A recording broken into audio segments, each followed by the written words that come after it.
Hello বন্ধুরা, welcome to my channel. তোমরা শুনলে অবাক হয়ে যাবে, সেই দুর্গাপূজার ভিডিওগুলো রয়ে গেছে, দেওয়া হয়নি, পোস্ট করা হয়নি, শেয়ারও করা হয়নি, আর এডিটও করা হয়নি। তো আজ ভিডিও মানে গ্যালারিতে এত ভরে গেছে যে কিছু বলার নাই। মেয়ে বলছে, মা হ্যাং করছে ফোনটা, তুমি কখন এগুলো ডিলিট করবে?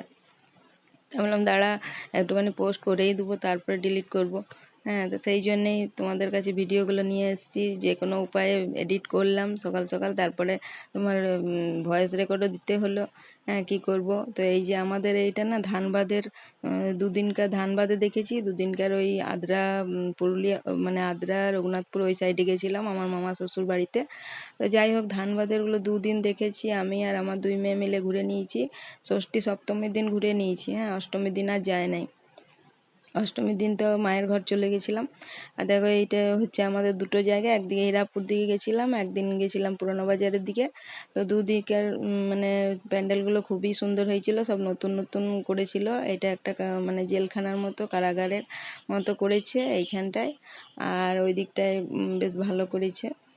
সবগুলোই, সব দুর্গা ঠাকুরের প্যান্ডেলগুলোই ভালো করেছে। ওইখানে প্রথমেই যেটা দেখলে, সেটা দেখলে হাঁড়ির হাঁড়ির বানিয়েছে ঘটের। আর এটাতেও ছোট ছোট হাঁড়ির বানিয়েছে মাটির হাঁড়ি দিয়ে।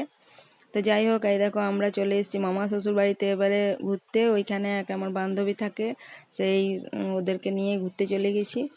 আর সবাই মিলে টোটোতে করে। তো আমার দেওর ছিল টোটোর ড্রাইভার।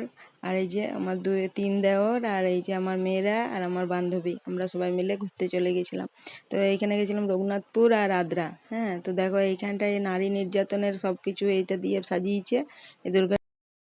আর সকাল থেকে যা বৃষ্টি লাগাইছে যে মানে বেরাবো কি বেরাবো না, পারবো কি পারবো না, সেই ভেবেই।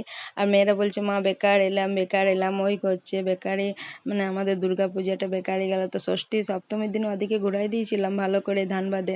তো তারপরে এই যে রঘুনাথপুরের আদ্রায় আজকে মানে এবার আমরা নতুন ঠাকুর দেখলাম। এগুলো তো আমরা কখনোই দেখি নাই। হ্যাঁ, আর যদিও আগে এসেছিলাম গ্রামের বাড়িতে, মানে মামা শ্বশুর বাড়িতে, কিন্তু ওই বেড়াই নাই, ঠাকুর দেখতে কোনোদিনই বেড়াই নাই।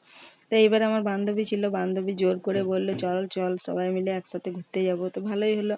আর এই যে এখন চলে এসেছি বিসর্জনের দিনে। বিসর্জনের দিনে এত বৃষ্টি এত বৃষ্টি, তো দেখো। তো আমরা পুরো পাড়াটা ঘুরেছিলাম। আর আমি কোনোদিনই এইভাবে বিসর্জনের দিন বেরাই নাই। তো আমার খুব লজ্জাই লাগছিল। তো কি আর করা যাবে, আমার বান্ধবী জোর করে নিয়ে গেল, চল চল একবারে বিসর্জনের ঘাট অবধি যাব। বৃষ্টিও পড়ছে আর মাতনিও ধরেছে কত, যে না যাব যাব বিসর্জনে দেখতে। তো যাই হোক, দেখো মায়ের বিসর্জন হয়ে গেল, আবার আর একটা বছরের অপেক্ষায়। তো চলো, সবাইকে টাটা বাই, সবাই ভালো থেকো, সুস্থ থেকো, সাবধানে থেকো।